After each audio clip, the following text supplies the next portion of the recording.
अशोक चौधरी के बारे में हमने पहले ही कह दिया कि ये बिहार का पहला सर्वदलीय नेता है। ये बिहार में हम लोग सुनते हैं कि नेता दल बदलता है, लेकिन अशोक चौधरी ने ये तय किया है कि एक ही बार में, एक ही समय में खुद एक दल में, बेटी दूसरे दल में, दामाद तीसरे दल में, तो ये सर्वदलीय नेता है। जनता किसी को वोट दे, इन्हीं के घर मलाई मारा जाना है। तो अशोक चौधरी सर्वदलीय नेता हैं जो 57-58 साल में फर्जीवाड़ा से प्रोफेसर बने हैं। अब बताइए कि जिस बिहार में लोगों को किरानी क्लर्क का नौकरी नहीं मिल रहा है, कि भाई साहब विधायक हैं, किस दिन इन्होंने परीक्षा पास किया, कब पीएचडी कर लिए, कब जेआरई कर लिए और प्रोफेसर बन गए। अब ऐसे भ्रष्ट लोगों से बात करने का क्या मतलब है?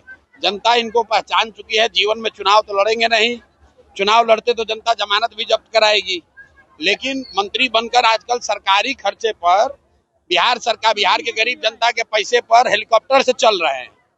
हेलीकॉप्टर से चलने का शौक चढ़ा है, जनता उतार कर ले आएगी रोड पर, तो पता चलेगा 3 महीने के बाद।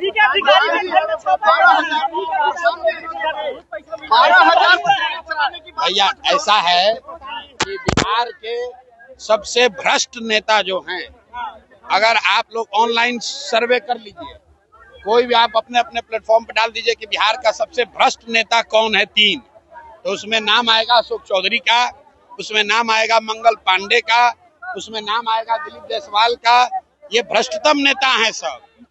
अगर किसी अधिकारी के यहाँ पैसा मिला तो सीधा कह देगा कि भाई हमारा नहीं है, तो वो तो मानेगा नहीं। लेकिन बिहार की जनता जानती है कि ये आदमी, ये तीनों चारों नेता इतने भ्रष्ट हैं। आप बताइए कि घर घर से जो वसूली हो रहा है, बिहार की जनता में जो भ्रष्टाचार का जो सामना करना पड़ रहा है, आखिर ये पैसा जा कहाँ रहा है?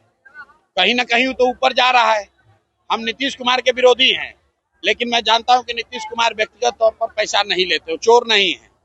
लेकिन नीतीश कुमार के इर्द गिर्द जितने ये सब नेता हैं, चूंकि नीतीश कुमार की शारीरिक मानसिक हालत अभी ठीक नहीं है, तो पूरा बिहार से लूट के तीनों चारों पैसा जमा कर रहा है। जब हमने कहा है कि जब 3 महीना के बाद जनसुराज का व्यवस्था बनेगा, तो ये 100 सबसे भ्रष्ट नेता और अफसर, छोटे लोग नहीं, बड़े नेता और बड़े अफसर, 100 सबसे बड़े नेता और अफसरों को चिन्हित किया गया है। इनको समयबद्ध कार्रवाई होगी।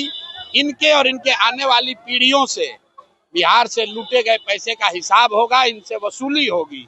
इनको दौड़ा दौड़ा कर मारा जाएगा। ये आप देखिए,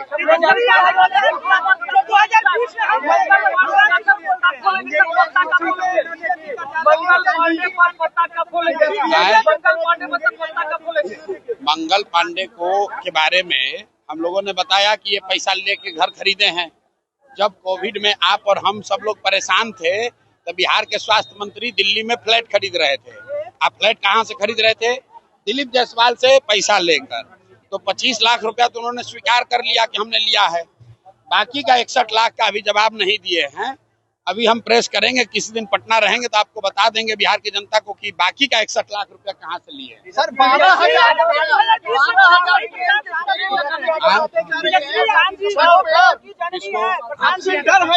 अच्छा देखिए, सुनिए, रुकिए। ये कह रहे हैं कि तेजस्वी यादव कह रहे हैं कि मुंगेरी लाल के सपने मत देखिए। तो इस बिहार में खाली तेजस्वी यादव और लालू यादव के लड़कों को सपना देखने का अधिकार नहीं है, बिहार के सारे युवाओं को सपना देखने का अधिकार है।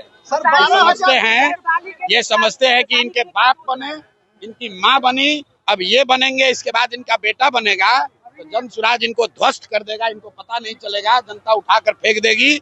अभी 20 वर्ष से बाहर है ना सत्ता से, अभी दिखेगा।